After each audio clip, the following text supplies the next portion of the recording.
કાર્યક્રમમાં શોભા વધારવા માટે આપણા આમંત્રણને માન આપીને આજે આપણી વચ્ચે ઉપસ્થિત છે એવા સાબરમતી વિસ્તારના પ્રજાવત્સલ ધારાસભ્ય અને આપણા જ શિક્ષણ પરિવારના પૂર્વ આચાર્ય અને આજે પણ એમ કહેવાય કે ધારાસભ્ય કરતા પહેલા તેઓ શિક્ષક અને આચાર્ય હોવાનું સૌથી પહેલા પોતાને પસંદ કરે છે, એની ઓળખ આપવાનું એવા આપણા વિસ્તારના પ્રજાવત્સલ ધારાસભ્ય ડૉક્ટર હર્ષદભાઈ પટેલ સાહેબનું જોરદાર તાળીઓથી અભિવાદન. આ સન્માન કાર્યક્રમ છે. કાર્યક્રમની શોભા વધારવા માટે આપણી વચ્ચે ઉપસ્થિત ગુજરાત રાજ્ય માધ્યમિક અને ઉચ્ચતર માધ્યમિક શિક્ષણ બોર્ડના સાહેબ, અમદાવાદ શહેર અને ગ્રામ્ય જિલ્લા શિક્ષણ અને તાલીમ ભવનના પ્રાચાર્ય ડૉક્ટર શૈલેષગીરી બાવા સાહેબ, હમણાં જ રાજ્ય કક્ષાનો શ્રેષ્ઠ શિક્ષકનો કાર્યક્રમ શ્રેષ્ઠ શિક્ષક પારિતોષિક અર્પણ અમદાવાદ મ્યુનિસિપલ સ્કૂલ બોર્ડની શાળાઓમાં, ખાનગી શાળાઓમાંથી પણ જ્યાં વિદ્યાર્થીઓની સંખ્યા દર વર્ષે વધતી જાય છે એવું શ્રેષ્ઠ સુકાન જેઓ સંભાળી રહ્યા છે તેવા શાસનાધિકારી શ્રી અમદાવાદ મ્યુનિસિપલ શિક્ષણ બોર્ડ ડૉક્ટર એલ.ડી. દેસાઈ સાહેબ, ગાંધીનગર જિલ્લા શિક્ષણાધિકારી અને વધારાના હવાલામાં અમદાવાદ ગ્રામ્યની જવાબદારી જેમના સિરે છે તેવા ડૉક્ટર બી.એન. પ્રજાપતિ સાહેબ, ડીપીઓ અમદાવાદ શ્રી જે.કે. પટેલ, અમદાવાદ ગ્રામ્ય શાળા સંચાલક મંડળના સન્માનીય પ્રમુખ શ્રી માણેકભાઈ પટેલ, અમદાવાદ શહેર શાળા સંચાલક મંડળના સન્માનીય મહામંત્રી શ્રી અલ્કેશભાઈ પટેલ, શ્રી ભરતસિંહ ડોડ, ગુજરાત રાજ્ય વ્યાયામ મંડળના પ્રમુખ અને માધ્યમિક શિક્ષક સંઘના સન્માનીય અમદાવાદ ગ્રામ્યના પ્રમુખ એવા શ્રી રણજીતસિંહ વાઘેલા, આચાર્ય સંઘના મહામંત્રી શ્રી અલગોતમજી, ગુજરાત રાજ્ય માધ્યમિક અને ઉચ્ચતર માધ્યમિક શિક્ષણ બોર્ડના પૂર્વ મેમ્બર અને હમણાં જે કહી શકાય કે કામ શ્રેષ્ઠ કરતું હોય તો એ શિક્ષક કરે છે અને એ કુદરતે આપણને બધાને આ શ્રેષ્ઠ કાર્ય કરવાની આપણને તક આપી છે. ઈશ્વરનો આભાર માનીએ. સાથે સાથે શિક્ષક હોવાનું આપણે ગૌરવ અનુભવીએ. શિક્ષક તો માટીના પિંડ સમા ભાગમાંથી એમાંથી આકાર આપવાનું કામ કરે છે. શિક્ષક તો પથ્થરમાંથી મૂર્તિ બનાવી અને મૂર્તિમાં જીવનરૂપી સંસ્કારો, જીવનના એવા સંસ્કાર અને શિક્ષણ સાથે એ મૂર્તિને જીવંત કરે છે. આ કામ આપણું શિક્ષકોનું છે. એટલે કલ્પના એવી ક્યારેય ઓછી ન કરી શકીએ કે હું એ શિક્ષક છું. ચાણક્યએ કહેલું એ વાક્ય છે કે મેં એક શિક્ષક હું, મુझे समाज और राष्ट्र के बारे में सोचना है. જ્યારે શિક્ષક વર્ગખંડના માત્ર વિષયોના અભ્યાસક્રમ પૂરતો એ પોતાને વ્યાખ્યાયિત કરશે તો એ માત્ર ને માત્ર એક સંકુચિત વ્યાખ્યા બનશે. પણ શિક્ષકમાં સામર્થ્ય છે આ વિશ્વ માનવી બનાવવાનું. નરેન્દ્રભાઈ આજે પણ એમના કાર્યક્રમોમાં શિક્ષકનું હંમેશા સન્માન સાથે નામ લે છે. આજે વડનગરની અંદર પણ એમણે પહેલાં શિક્ષકોનું સન્માન કરી અને ઋણ સ્વીકાર કર્યું. અને વેરજીભાઈ ચૌધરી, નટુભાઈ પરમાર આવા શિક્ષકોને એમણે સન્માન કરતા તેઓએ એવો ભાવ રજૂ કરેલો કે કદાચ આ શિક્ષકો મને ન મળ્યા હોત તો આજે શિસ્ત અને અનુશાસન સાથે આજે હું પ્રગતિ કરી રહ્યો છું. મારામાં જે પ્રાણ પૂર્યા છે એ પ્રાણ કદાચ મને એટલા જે ધાર્યા છે તેવા ન મળી શક્યા હોત. મિત્રો,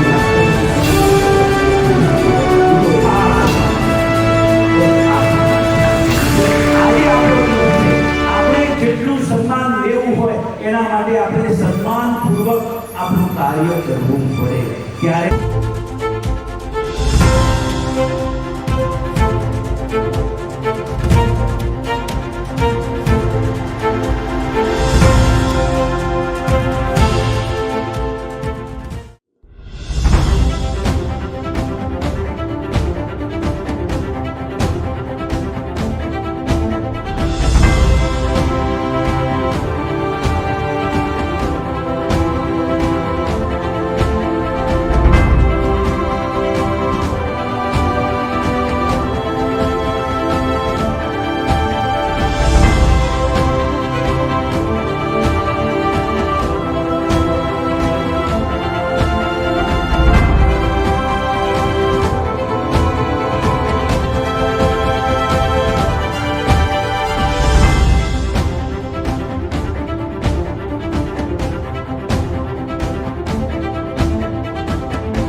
1888 નો જન્મ થયો.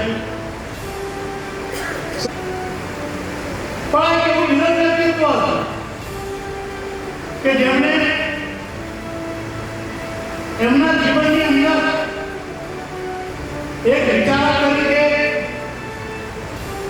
એક ભારતીય દર્શનના પ્રણેતા તરીકે અને એક આદર્શ કેળવણીકાર તરીકે સમગ્ર ભારત વર્ષની અંદર ઇન્ડિયન ફિલોસોફર અને આ બંને પુસ્તકો માટે એમણે ઓક્સફર્ડ યુનિવર્સિટી અને શિકાગો યુનિવર્સિટીની અંદર વ્યાખ્યાતા તરીકે પણ એમની પોતે આ નાનકડી ફરજ અદા કરી. અહીંયા બે રાષ્ટ્રપતિના ઉદાહરણ શિક્ષકો માટે કાયમ છે કે રાષ્ટ્રપતિને પોતાનો જન્મદિવસ શિક્ષક તરીકે ઉજવાય. આવી એમની મનની અંદર ઈચ્છા વ્યક્ત કરી અને જે અબ્દુલ કલામે કહેલું કે હું શિક્ષક તરીકેની મારી જાતને હું સમાજની વચ્ચે અદા કરવામાં બિલકુલ ધન્યતા અનુભવું છું.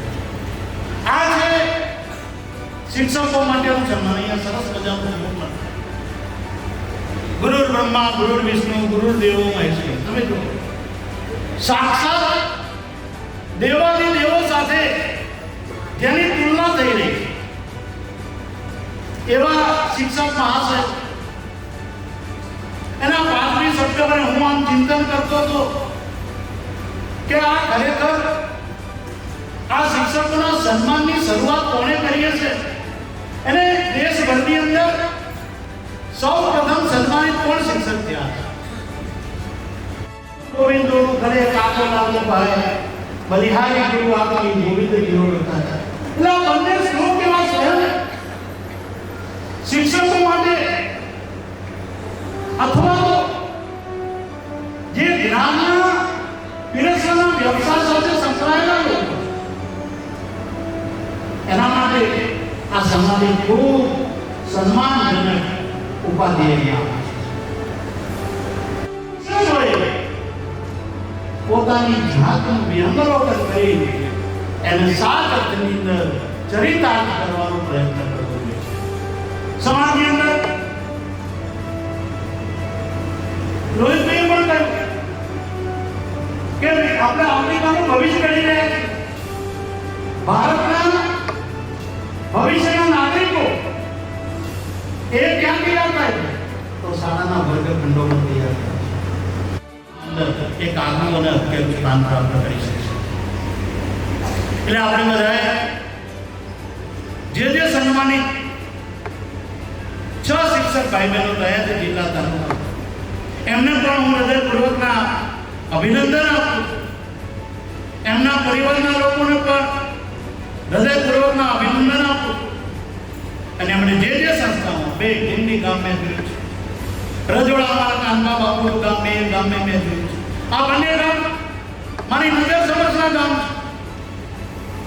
દાણી નીકળ્યાની અંદર મેહુલભાઈનું જે સન્માન થયું સામાન્ય સંજોગોની અંદર તો બધા જ શ્રેષ્ઠ પ્રાપ્ત કરે, પણ અસામાન્ય સંજોગો જ્યાં વિદ્યાર્થીઓ પરાણે પુરાવો કરવો પડે આયા પછી એને શૈક્ષણિક કાર્યની અંદર ધ્યાનથી વર્ગખંડની અંદર શૈક્ષણિક કાર્ય કરે એવી એક વાતાવરણ ઊભું કરી વિદ્યાર્થીની ચંચળતા છે એના પછી એને વિદ્યાભ્યાસ યોગ્ય સમયે યોગ્ય રીતે પરિપૂર્ણ ત્યારે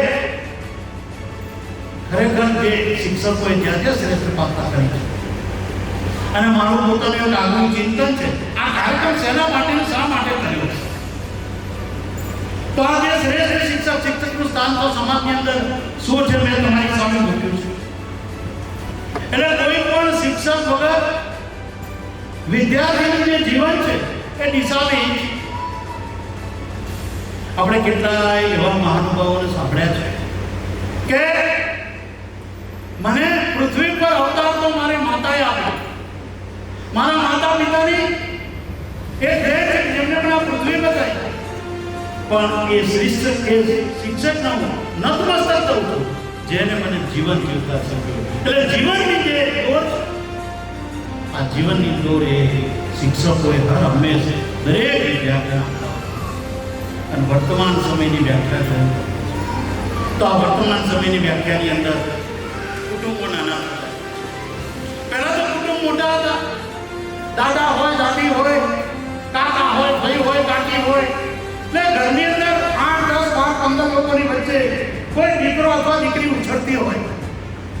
અને એ વખતે ઘરના બધા લોકોના જે મૂળ છે એનો સ્પર્શ એમાં અજાણતાએ થાય, અને અજાણતાએ થતા સ્પર્શની અંદર એ દીકરા દીકરીના વ્યક્તિત્વનું ઘડતર થતું.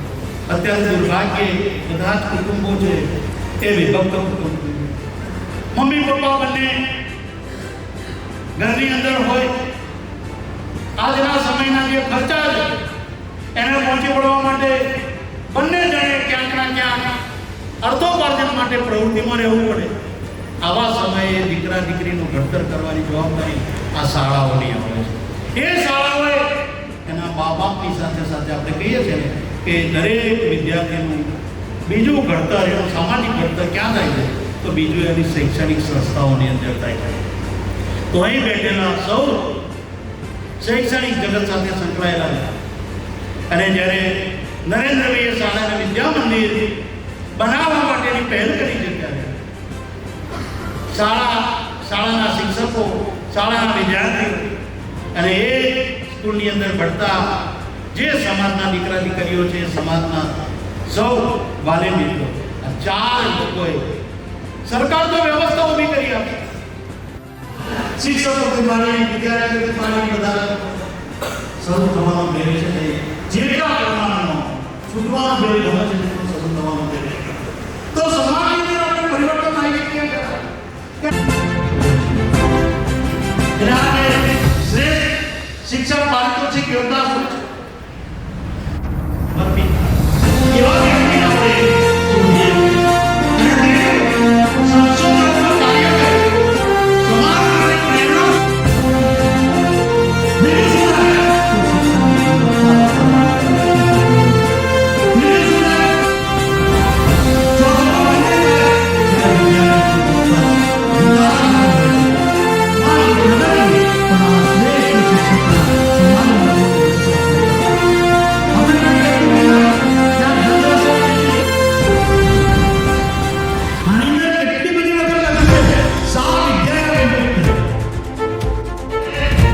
સર્વાંગીણ વિકાસ થાય, શારીરિક, આધ્યાત્મિક, બૌદ્ધિક, આ બધી જ ક્ષમતાઓનો વિકાસ. જે ઘટનાઓ આપણે રોજ પેપરમાં વાંચીએ તો આગળ સમજીને શિક્ષકની ભૂમિકા છે. અને સંપ્રદાય છે અગત્ય સંસ્કાર, રમત અને સામાન્ય મૂલ્યોનો આગળ વધારવાનું કામ એ પણ આજના શિક્ષકોએ કરવું પડશે. જેના કારણે આવનાર સમયમાં આવા કાર્યક્રમોની અંદર 6 નહીં પણ 60 શિક્ષકોનું સન્માન કરવાનું થાય. આવી એક પરિસ્થિતિનું નિર્માણ થાય એ આપણો આવતીકાલનો ગોળ રહેશે. એ અભ્યર્થના અસ્તુ ભારત માતા કી જય. અને છેલ્લે વિદ્યાધર્મનો શ્લોક છે જેના માટે વાત પૂરી કરી. ન ચોરહાર્યમ ન ચરાજહાર્યમ ન ભાતભાજમ ન ભારકારી વ્યયે વર્ધને નિત્યમ વિદ્યા ધનમ સર્વધનમ પ્રધાનમ. આ વિદ્યાર્થીઓને શ્રેષ્ઠ ધનના કામની અંદર તમે બધા જોડાયા છે ત્યારે મા સરસ્વતીની કૃપા આપ સૌ ઉપર અસીમ રહે એવી જ અભ્યર્થના સાથે મારી વાત પૂરી કરી. વંદે માતરમ. ભારત માતા કી જય. કે આજે અમે 6 જેટલા ગુરુઓનું કાર્યક્રમ એમના સન્માનમાં કરી રહ્યા છીએ. પણ સાહેબ અમારે 1000 જેટલી પ્રાથમિક શાળાઓ, 600 જેટલી અમારી સરકારી અનુદાનની શાળાના લગભગ 1600 શાળાના 15000 જેટલા શિક્ષકોમાંથી આજે અમે 6 શિક્ષકોનું સન્માન કરીએ છીએ. વાસ્તવમાં નિયમ મુજબ અમારે દરેક તાલુકાથી 9 તાલુકાના 2 પ્રાથમિક શાળાના શિક્ષક એટલા ધારે અને સિટી તાલુકાના 10ના 20 ગુરુઓ હોય અને 4 જિલ્લા કક્ષાના 2 પ્રાથમિક અને માધ્યમિક ઉચ્ચ માધ્યમિક એમ 24 ગુરુઓનું સન્માન ખરેખર આજે થવું જોઈએ. આપણે પ્રોત્સાહિત કરવાની જરૂર છે. અમારી તમામ ટીમ છે એ અહીંયા ગુરુઓને 24/24 નેક્સ્ટ કાર્યક્રમમાં 100% એવોર્ડ મેળવવા માટે એ તૈયાર કરશે. ખરેખર એ કામ કરી રહ્યા છે. બાજુ બીજી સ્કૂલો અમારી ખાસ કરીને શ્રેષ્ઠ સ્કૂલો જે અહીંયા 4 નું સન્માન થયું છે. સર સિટીની 3 અને ગ્રામ્યની 6 સ્કૂલો હોવી જોઈએ, હજુ 2 ખૂટે છે. અમારી 600 જેટલી આપણા જિલ્લામાં પણ સર મેક્સિમમ સ્કૂલો ગ્રામ્ય શહેરની 100% આવે એવું અમારું લક્ષ્ય છે. પ્રતિભાશાળી વિદ્યાર્થીઓ પણ જે છે એને પણ નેક્સ્ટ બધી જે શિષ્યવૃત્તિ રાજ્ય સરકારે શરૂ કરી છે આપણે જ્ઞાન છે તો જ્ઞાન સાધના એમાં પણ અમે પ્રાથમિક સાથે મળીને વધુને વધુ વિદ્યાર્થીઓ એ એનએમએસ ખાસ કરીને અને 10મા ધોરણ માટે એનપીએસ એક્ઝામ છે એમાં પણ વિદ્યાર્થીઓ આપણા જિલ્લાના મેક્સિમમ સાથે પ્રાપ્ત કરીને શિષ્યવૃત્તિ મેળવે એવો અમારો સૌ ભારતીય અધિકારીનો પ્રયત્ન છે. આજે કાર્યક્રમમાં સાથે ઉપસ્થિત તમારા તાલીમ ભવનના પ્રાચાર્ય શ્રી બાબા સાહેબ અમારું તમામ ટીચરોને એકેડેમી કામ કરે છે તો એ સાહેબ પણ અમે સાથે શિક્ષણનું કામ જે છે એની સાથે ફી પૂરો કરીને રહ્યા એનો પણ આભાર વ્યક્ત કરીએ છીએ. સાથે મ્યુનિસિપલ કોર્પોરેશનના પ્રાથમિક શિક્ષણનો જો ગર્વ લેતી હોય અમે પણ ગર્વ લેતા હોય એને જોઈને એની નગરપાલિકાઓ પણ આગળ વધવા માંગતી હોય એવા શાસનાધિકારી તરીકે દેસાઈ સાહેબને પણ અમે આપણા કાર્યક્રમના ટીમ મેમ્બર તરીકે આગળ વધારીએ છીએ.